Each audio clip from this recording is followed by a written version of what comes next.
Despite his outspoken critics, FDR knew the economy had improved, but not as much as he'd hoped for.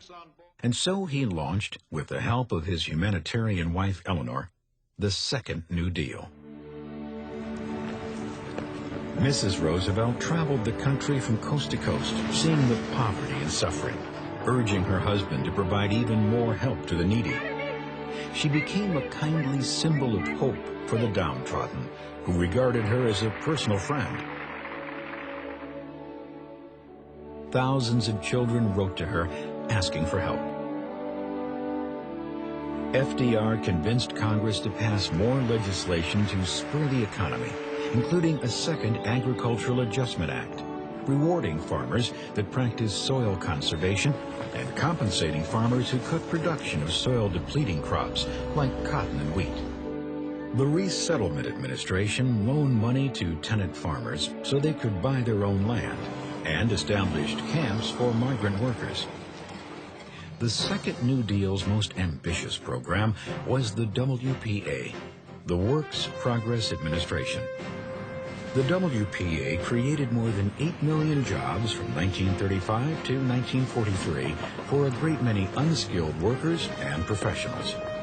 The WPA constructed 850 airports, built or repaired 650,000 miles of America's roads, sewed more than 300 million articles of clothing for the needy, and erected 110,000 libraries, schools, and hospitals.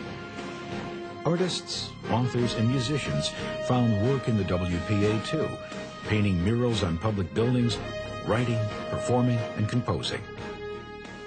A National Youth Administration was also created to provide aid and part-time employment for students in need.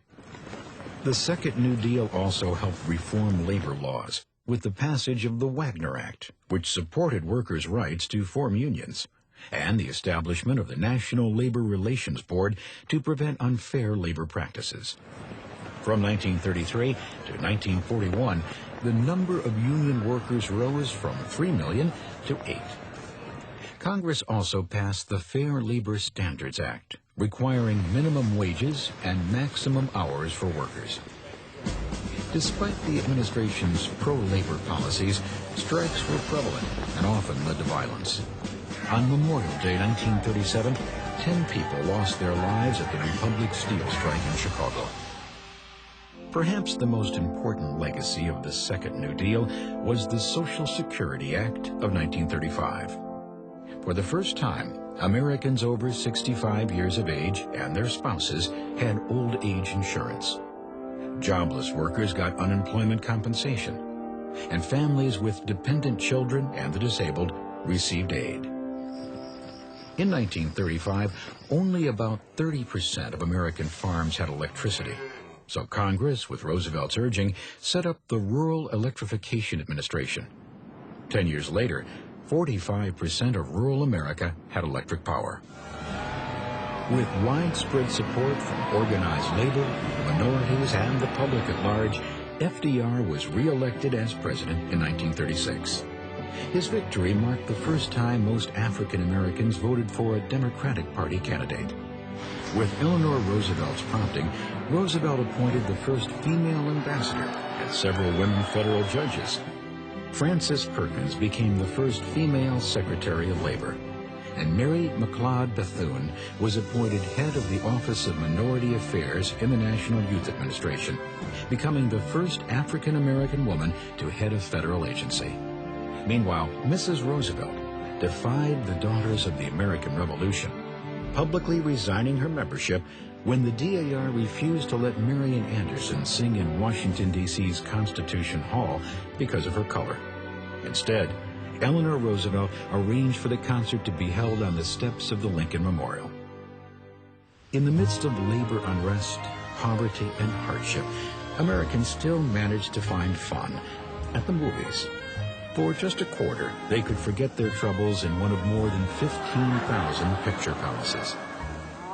Radio, too, entertained a weary America.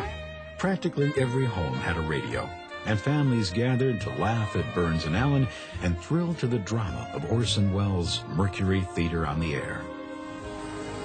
By 1939, the nation seemed to be on the road to economic recovery, and Congress cut back on the New Deal unemployment programs, since it had gone deeply into debt, providing jobs and aid to Americans. The economy started to improve, but the Republican Party blocked any further relief efforts. Meanwhile, FDR and America, despite wishing to remain neutral, began to realize that war was inevitable in Europe, and very soon it became a reality. Ironically, when America finally entered World War II, her massive investment in manufacturing guns, airplanes, tanks, and ships would finally lift the country out of the Great Depression.